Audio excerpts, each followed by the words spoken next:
तो simplex method कैसे काम करता है? The first step is to convert this problem into the standard form. तो स्टैंडर्ड फॉर्म का मतलब क्या है? ये जो इनइक्वालिटी है, ये और ये, इस इनइक्वालिटी को यहाँ से हटा के यहाँ पे इक्वल टू लाना है। सो व्हाट यू डू, ये तो लेफ्ट हैंड साइड था, क्योंकि ये लेस देन और इक्वल है 4k। So what you do, you add a certain variable and that variable is called as a slack variable, as we have seen in the algebraic method. This becomes equal to 4. Same काम दूसरी equation के लिए भी करना है। x1 plus 2x2 add a slack variable s2 to make it into an equal to. Variables कौन से थे? xi तो पहले भी थे, लेकिन अभी कौन से वेरिएबल्स आए हैं? अभी वेरिएबल्स आए हैं si. These are also non-negative. तो si's are slacks. So this is the standard form. कैसे? All variables are non-negative. The right hand side is also non-negative. Okay. Now इन दोनों वेरिएबल्स के एडिशन से ऑब्जेक्टिव पे कोई फर्क नहीं पड़ता. So the slacks in the simplex method have no role to play in the objective. Let me copy this here. तो objective बन गया maximum z equals to 2x1 plus 3x2. Since the weight or the role of the slacks, both the slacks, is 0 in the objective, you can also write it as 0 times s1 plus 0 times s2, indicating the fact कि s1 s2 यहाँ पर नहीं है क्योंकि उनके साथ एक 0 लगा हुआ है. So this is the first step to apply the simplex method to convert your problem into the standard form. So this is the standard form where every equation constraint is an equation, right hand side is non-negative. By adding two slacks, the slacks are always non-negative variables. The role of the slack in the objective is 0. Okay. Now we begin to solve this LPP using the simplex method. See, there is a specific format of solving the simplex, of solving LPPs using simplex method. The format is, सबसे पहले आपको लिखना होता है आपके जितने भी variables हैं पूरे प्रॉब्लम में. तो कौन कौन से वेरिएबल्स हैं? x1 एक वेरिएबल है, x2 एक वेरिएबल है. These two are called as the decision variables क्योंकि ये प्रॉब्लम में पहले से थे. There are two more variables now in your problem after having converted into standard form. और वो कौन से हैं? एक है s1, दूसरा है s2. So this is the number of variables in your LPP now after having converted into standard form.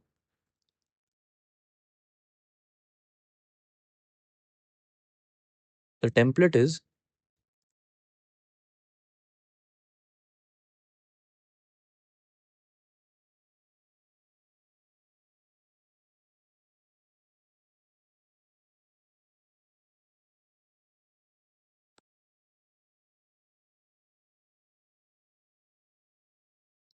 this column is called as BV. I'll tell what this is.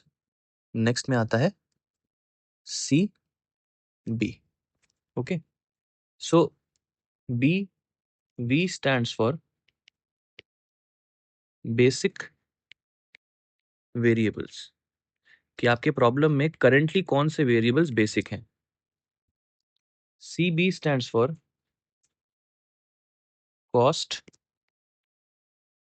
of basic variables in the objective. And this column is RHS. Some people call it as right hand side, or some people also called it as solution vector, solution column. Either people call it as solution or RHS. Next, you have a row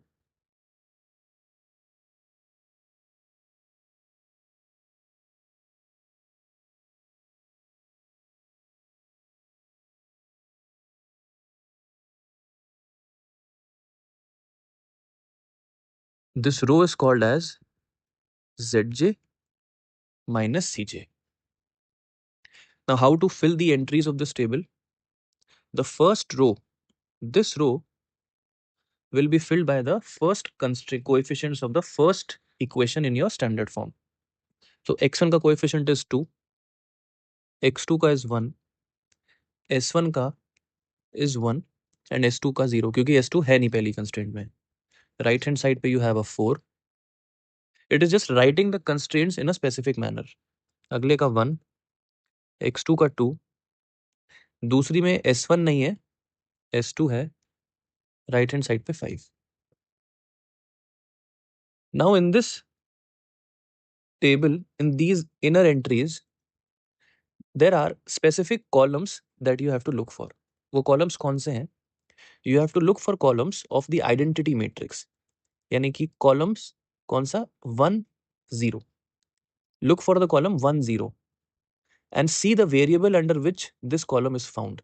ये variable s1 है. So s1 will be your first basic variable.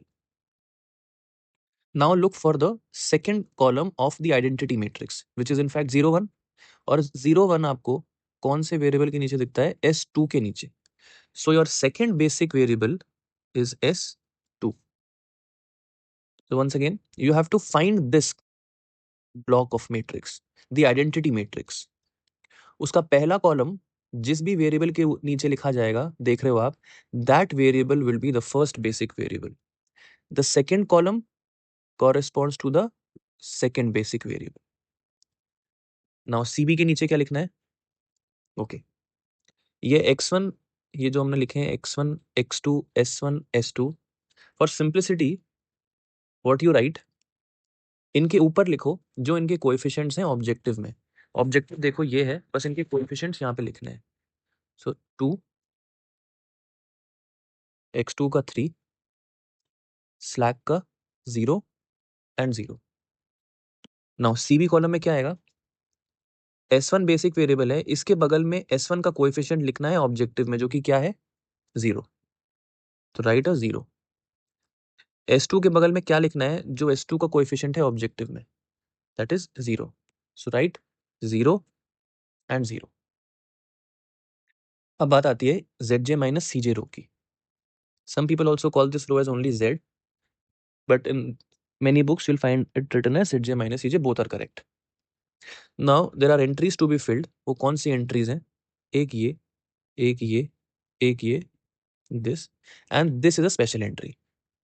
First let's see this entry. How is this entry filled? इस entry को fill करने के लिए you have to look for the CB column and the column for which you want to write this entry. तो इस entry के ऊपर कौन सा column है? ये वाला. ये column, CB column और एक ये entry. कैसे निकाली जाएगी ये entry? You have to take the dot product of the CB column with the column for x1 minus the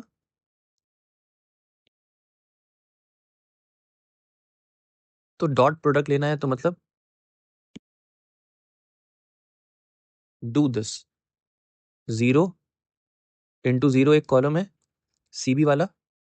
x1 के नीचे का कॉलम कौन सा है? 2 1. This is Zj term minus Cj. Cj is the topmost entry minus 2. So if you take the dot product, it becomes 0 into 2 plus 0 into 1. So that is 0 into 2 plus 0 into 1. This is Zj minus 2. So this is 0, this is 0, 0 plus 0 minus 2.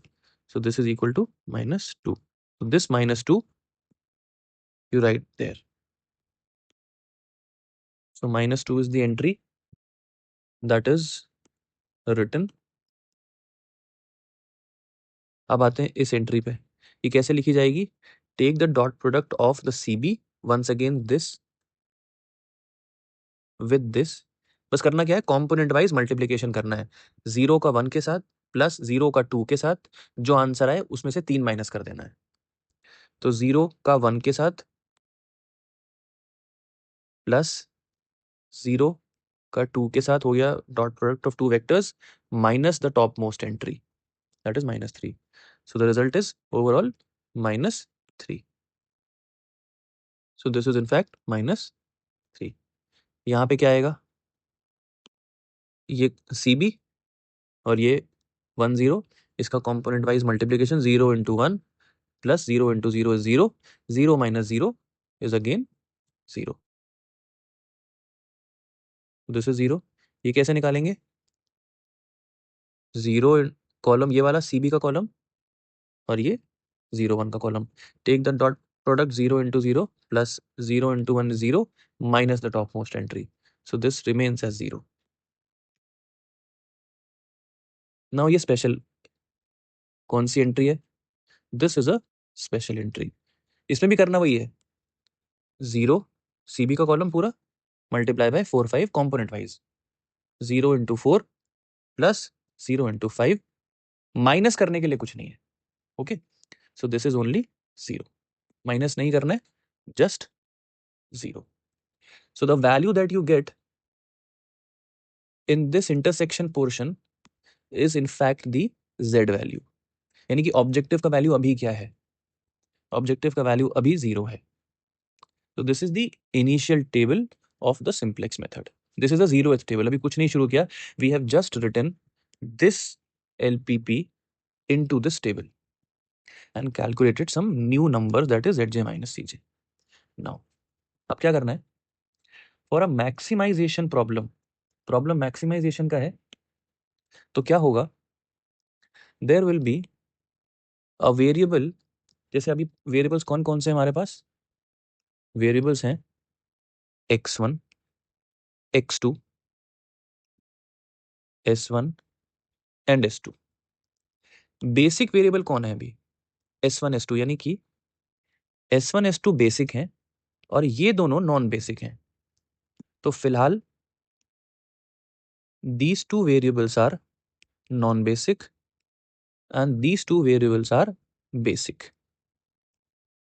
जो भी variable non basic होते हैं उनका value 0 होता है, x1 is 0 and x2 is 0.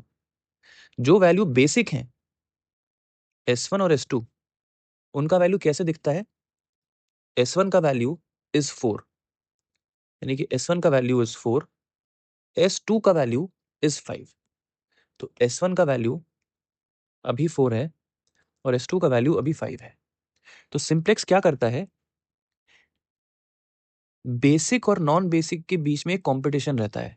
जो फिलहाल अभी बेसिक हैं और जो फिलहाल अभी नॉन बेसिक हैं, इनके बीच में कंपटीशन है कि x1 और x2 इनको बनना है नॉन, इनको बनना है बेसिक, यानी कि ये चाहते हैं बेसिक बनना, क्योंकि अगर ये बेसिक बनेंगे तो शायद इनके पास 0 और 0 से हटके कोई वैल्यू आएगी, कुछ पॉजिटिव वैल्यू आएगी.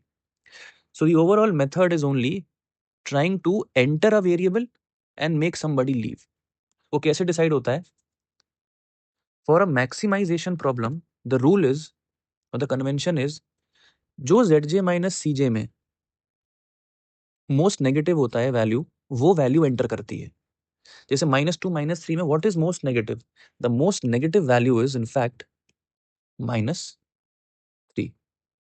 सो दिस -3 की वजह से the variable that will now try to enter is x2, यानी कि ये अभी तक जो नॉन बेसिक था ये अब बेसिक बनना चाहेगा.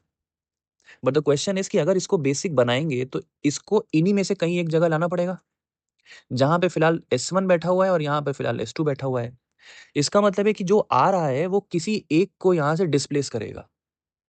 तो उस डिस्प्लेसमेंट के लिए क्या रूल है, that rule is called as the theta j rule, is called as theta j. What is theta j, how it is calculated, it is a ratio of the current right hand side with the current entering column, the ratio of the right hand side with the current entering column. तो कौन सा column enter हो रहा है, x2 का column. तो ratio कैसे लिया जाएगा, right hand side divided by 1. ये 4 कॉम्पोनेंट वाइज बस रेशियो लेना है, 4/1, इसके लिए आएगा 5/2. So just write 5/2. Now decide कैसे होगा कि कौन लीव करेगा, जो भी रेशियो इन दोनों में से मिनिमम है वो रेशियो लीव कर जाएगा. जैसे इस केस में ये रेशियो 4 के बराबर है, ये रेशियो 2.5 के बराबर है, कौन सा रेशियो मिनिमम है? This 2.5 is minimum, so this would leave. इस वैल्यू की वजह से इफ यू ट्रेस बैक, इस वैल्यू की वजह से कौन सा वेरिएबल लीव कर रहा है? S2। So now we are in a position to tell कि X2 आने वाला है और S2 जाने वाला है। सो X2 इज टर्म्ड एज, इस X2 को बोलेंगे अब से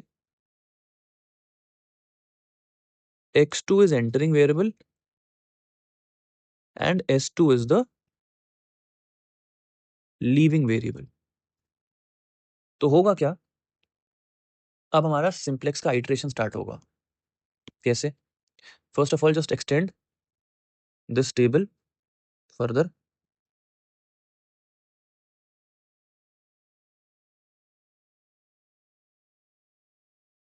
ठीक है, तो एक चीज तो तय हो गई कि S1 नहीं गया बट S2 चला गया, और S2 के प्लेस पे आया कौन?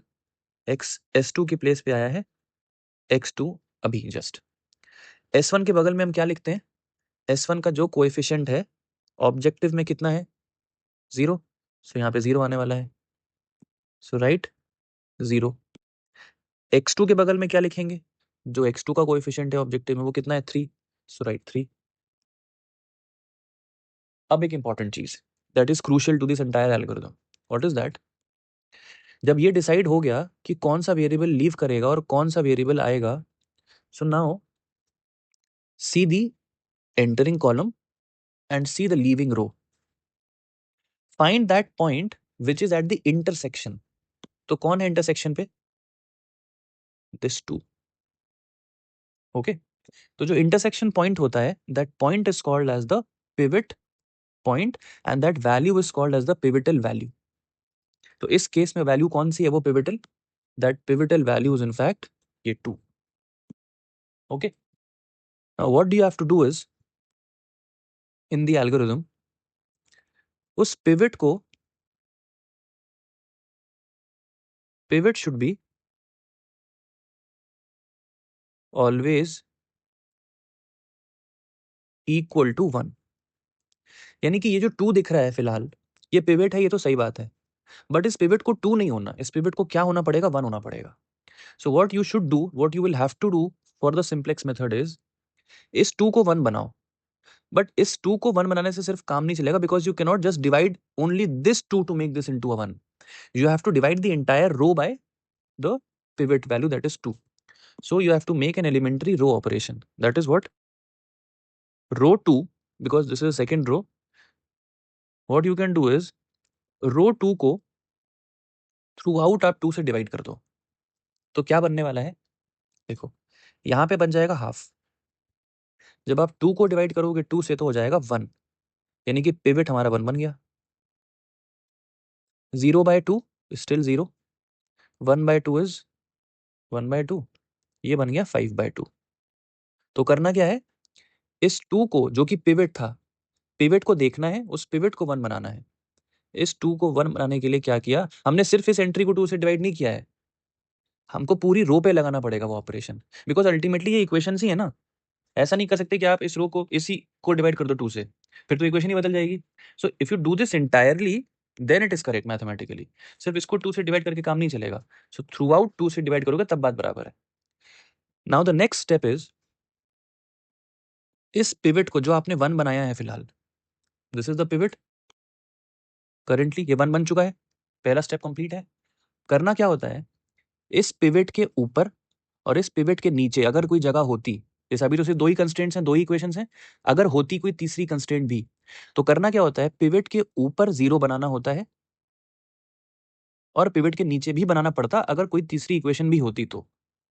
ओके, सो नाउ हमें इस प्लेस पे 0 लाना है और हमें फिलहाल इस पिवट के ऊपर यहां पे अगर 0 चाहिए, हमको दिखता अभी 1 है, currently we are seeing a 1, यानी कि इस 1 को बनाना है कहीं से 0 with the help of this pivot. So see this operation. So the next operation is, हमको अपनी पहली रो में चेंज लाना है, यानी कि इस रो में हमें चेंज लाना है। सो रो 1 में आप क्या, चेंज लाने के लिए, यहां पे 0 लाने के लिए आप क्या करो? You multiply the pivotal row which is the second row by a minus, and add it to the first row. तो देखो इससे क्या होगा, take the second row and multiply by negative. तो हमने क्या किया, ऑपरेशन माइनस से मल्टीप्लाई कर दिया हर एंट्री को। पिवट रो थी हाफ, 1 0 हाफ, और राइट हैंड साइड में 5/2, माइनस से मल्टीप्लाई कर दिया पिवटल रो को, और हम बोल रहे हैं उसको R1 में, रो 1 में ऐड कर दो। रो 1 करेंटली क्या है, 2 1 1 0 एंड 4। कैसे लिखा है ये है आपकी पहली रो सी, ये लिखी है मैंने। और मैंने बोला कि minus times row 2, so minus times and this is row 2, this is your row 2। ठीक है, जब आप ऐड करोगे तो एडिशन करने के बाद minus half plus 2 is what, 3/2, -1 + 1 is 0, -0 + 1 is 1, minus half plus 0 is minus half, -5/2 + 4 यानी कि 4 माइनस 5/2 इज 3/2, ये हाफ। तो रो क्या बनने वाली है, पहली वाली, पहली रो की जगह आप क्या रख दो, ये ऑपरेशन करने के बाद 3/2 रख दो, 0 1, ये माइनस हाफ है ये, और 3/2। ओके, तो जो हमारा, सो ये 1 था पिवट, इसके ऊपर 0 बनाना था, वो हमने इस ऑपरेशन की हेल्प से बना दिया। Now again what you have to do, you have to calculate the zj minus cj again. Now calculate zj minus cj again. अब कैसे निकालेंगे zj minus cj, ये एंट्री चाहिए, सो ये cb और ये कॉलम और एक ये एंट्री। सो कैसे निकालेंगे, 0 × 3/2 + 3 × हाफ -2। सो हुआ क्या, 3/2 -2, so this is minus half. ये वैल्यू कैसे निकलेगी, 0 3 कॉलम cb का कॉलम, 0 1 कॉलम, इसको डॉट प्रोडक्ट लेना है, और माइनस दिस, तो 0 × 0 + 3 × 1 3, 3 - 3 0। अभी ये एंट्री कैसे निकालनी है, ये cb, ये कॉलम मल्टीप्लाई करना है, कैसे, 0 × 1 is 0 + 3 × 0 still 0 -0, so this is 0। अब निकालनी है ये एंट्री, ये कैसे निकालेंगे, cb कॉलम ये इंटू ये कॉलम माइनस ये, तो 0 × -half is 0 + 3 × half is 3/2, 3/2 - 0 is 3/2। अब ये एंट्री z वाली, ये रहा cb, ये रहा करंट कॉलम, मल्टीप्लाई करना है, 0 × 3/2 इज 0 + 3 × 5/2 इज 15/2, तो ये 15/2। नाउ मैक्सिमाइजेशन प्रॉब्लम है, जब तक नेगेटिव दिखता जाता है zj minus cj में, तब तक आप रुक नहीं सकते for a maximization problem. Now what value is most negative in the zj minus cj, ये है zj minus cj, क्या इसमें कोई नेगेटिव है, ये वैल्यू नेगेटिव है, so the variable that would enter is x1। ये एंट्री मारेगा अब, और अगर ये एंट्री मारेगा तो किसी एक को यहां से जाना पड़ेगा, कौन है, यानी कि s1 और x2 में से किसी एक को यहां से जाना पड़ेगा। वो डिसाइड कैसे होगा, वो डिसाइड होगा मिनिमम रेशियो से।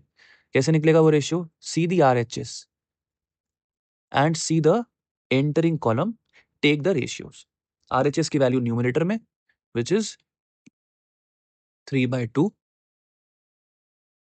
whole by 3/2, क्योंकि दोनों ही वैल्यू 3/2 है। Next is 5/2 by 1/2 by 3/2 gives you, ये 1 हो गया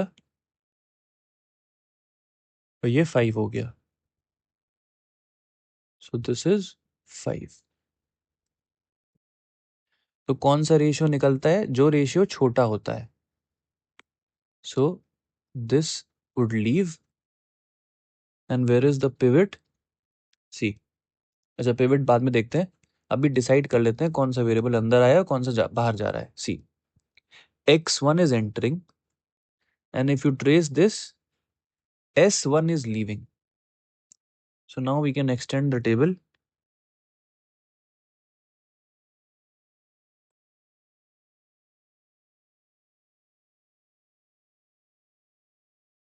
ओके, अब अभी तक कौन था यहाँ पे, S1 X2, बट अभी डिसाइड क्या हो चुका है कि S1 को जाना पड़ेगा। S1 चला गया और आया कौन, X1, और X2 को तो कोई प्रॉब्लम थी नहीं, वो पहले भी था अभी भी रहेगा। X1 के बगल में क्या लिखा जाना चाहिए, जो X1 का कोएफिशिएंट है ऑब्जेक्टिव में, तो आना चाहिए 2।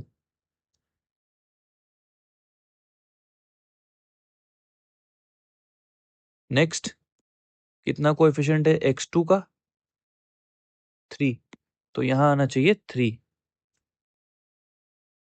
अब आते हैं, अब क्योंकि ये तो पिवट हो चुका पहले, तो इसको हटा देते हैं यहाँ से।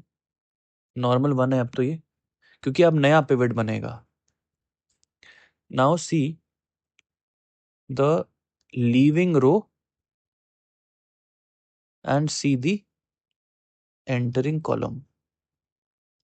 Okay, so where are they meeting? They are meeting at 3 by 2. So this value is your new pivot. Her iteration में पिवट बदलेगा। So pivot is 3 by 2. तो करना क्या पड़ता है, पिवट जो भी वैल्यू है अगर वो 1 है तो ठीक है, अगर वो 1 नहीं है तो उसे 1 बनाना पड़ेगा। सो कैसे बनाएंगे पिवट को 1, इन दिस आइट्रेशन रो 1, क्योंकि रो 1 में मिला है आपको पिवट, तो रो 1 को बोलेंगे पिवटल रो।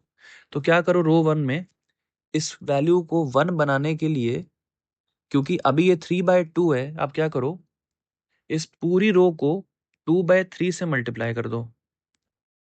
तो जब आप मल्टीप्लाई करोगे पूरी रो को 2 बाय 3 से, तो ये वैल्यू क्या बन जाएगी, ये बन जाएगी 1। 0 से मल्टीप्लाई होने के बाद कोई फर्क नहीं पड़ेगा, ये बन जाएगी 2 बाय 3, ये बन जाएगी -1/3, ये बन जाएगी 1। तो हमने पिवट जो था हमारा उसको 1 बना दिया। अब हमारा नेक्स्ट काम क्या है, पिवट के नीचे 0 होना चाहिए, बट पिवट के नीचे अभी कौन दिख रहा है आपको, हाफ। तो क्या करो, रो 2 में चेंज लाने के लिए, यानी कि इसको 0 बनाने के लिए, क्योंकि सब कुछ चेंज करना पड़ेगा, सिर्फ आप इसको चेंज नहीं कर सकते, सिर्फ इसको चेंज करोगे तो वो मैथमेटिकली करेक्ट नहीं है, तो पूरा का पूरा रो चेंज करना पड़ेगा। तो जो एलिमेंट्री रो ऑपरेशन लगाओगे वो क्या होगा,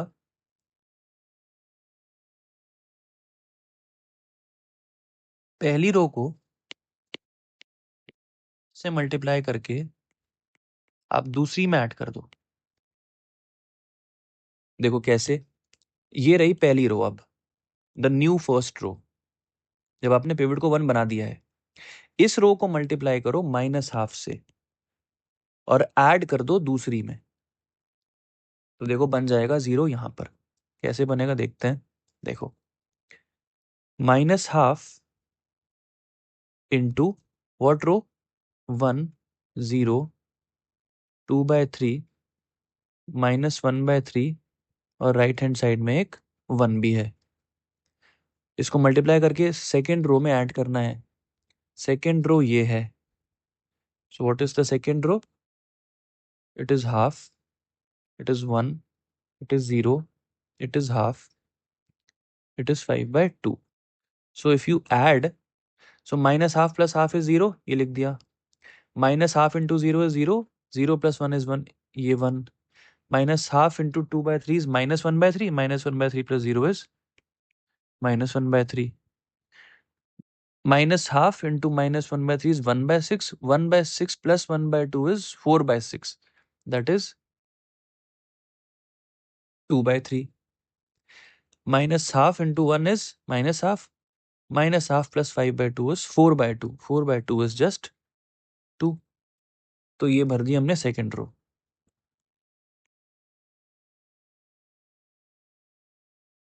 now calculate Zj minus Cj. So what is Zj minus Cj? This is Cb, this is the current column, this is the topmost entry. So do the dot product 2 into 1 2 plus 3 into 0 is 0. Overall this gives you 2. 2 minus 2 is 0. ये entry कैसे निकालेंगे? CB into this minus this. So 2 into 0 is 0 plus 3 into 1 is 3. 3 minus 3 is 0. ये वाली entry कैसे निकालेंगे? CB into this minus 0. So 2 into 2 by 3 is 4 by 3 minus 3 by 3, that is 1 by 3. ये entry कैसे आएगी? CB into this minus this. So 2 into minus 1 by 3 is minus 2 by 3 minus 2 by 3 plus 6 by 3, that is 4 by 3. What is this entry? Intersection wali? CB into this 2 into 1 is 2 plus 3 into 2 is 6. So 6 plus 2 is 8. So 6 plus 2 is 8. Now will we move further or karna hai iteration? Now the answer is no. Why? For a maximization problem, if the Zj minus Cj ka row becomes, if Zj minus Cj is greater than equal to 0 for all j, this implies max optima reached. कैसे? देखो ये non negative, ये भी non negative, ये भी non negative, ये भी non negative, तो सारे के सारे Zj minus Cj's are all non negative. तो मैक्सिमाइजेशन प्रॉब्लम का ऑप्टिमा आ चुका है. And what is the optima? How to read that? x1 is 1, x2 is 2, z is 8. So x1 is 1, x2 is 2, z is 8. So this is the optima that we have got. ठीक है ना? So I'll just recap. सबसे पहला step जो होता है वो ये होता है कि आपको अपनी प्रॉब्लम को स्टैंडर्ड फॉर्म में बदलना होता है by adding slacks. Less than equal to equalities हैं, इनइक्वालिटीज हैं, simply add slacks. Convert every inequation into equation. Role of the slack is 0 in the objective. अब इसी स्टैंडर्ड फॉर्म को उठा के आपको टेबल में लिखना होता है. You have to calculate Zj minus Cj. How is this calculated? See the CB column. See the column for which you are calculating the Zj minus Cj. So do CB into this minus this. So that is why Zj minus Cj. ये value है Cj. इसके लिए निकालना था जब कैसे करा? CB into this minus this. इसके लिए कैसे निकाला? 0 ये minus this. इसके लिए CB into this column minus this. For a maximization problem, यानी कि अगर प्रॉब्लम मैक्सिमाइजेशन की है तो Zj माइनस Cj की रो देखनी है और उसमें वो वेरिएबल कराना है एंटर जो मोस्ट नेगेटिव इन साइन है, जो कि इस केस में कौन है? -2 -3. What is most negative? -3. So this would enter, यानी कि x2 अब एंटर करेगा टेबल में, तो इन दोनों में से किसी एक को जाना पड़ेगा. कैसे डिसाइड होता है वो? It is found by the minimum ratio rule, or also called as theta j. What is that rule? See the current RHS and see the entering column and take the ratio entry wise 4/1 5/2. जो भी इन दोनों ratio में से minimum होता है वो ratio leave कर जाता है. जैसे ये 2.5 है, ये 4 है, सो दिस वुड लीव. जहां पे ये लीविंग और ये एंट्री मीट करते हैं, that value is called as the pivot. तो एक बार जब डिसाइड हो गया, now you are doing the first iteration. तो S1 S2 में से S1 तो रह गया था बट S2 लीव कर गया, सो X2 केम। करना क्या होता है, इस पिवट को 1 बनाना होता है by doing elementary row operation. तो इस 2 को 1 बनाने के लिए क्या किया, सेकेंड रो को थ्रू आउट डिवाइड कर दिया 2 से, ये हाफ, ये 1, ये 0, ये हाफ, ये 5/2। और पिवट के ऊपर 0 बनाना होता है और नीचे भी। अभी फिलहाल 2 ही इक्वेशन है और हम नीचे वाली इक्वेशन में तो ऊपर बनाएंगे 0। इसको 0 कैसे बनाएंगे भाई, अगेन एलिमेंट्री रो ऑपरेशन। तो कैसे बनाया वो, minus times the pivotal row second row plus the first row. So this operation, this iteration is done repetitively until you satisfy this condition. And this is only true for a maximization problem. And there are certain things, exceptional cases more, but since this is a basic step, basic, the first example on the simplex method. So that is it for today. आगे जो examples आएंगे उसमें मैं और भी चीजें बताऊंगा कि कब रेशियो नहीं लेते, ठीक है ना। कुछ कुछ केसेस में रेशियो नहीं लिया जाता कुछ एंट्रीज का। So this is it.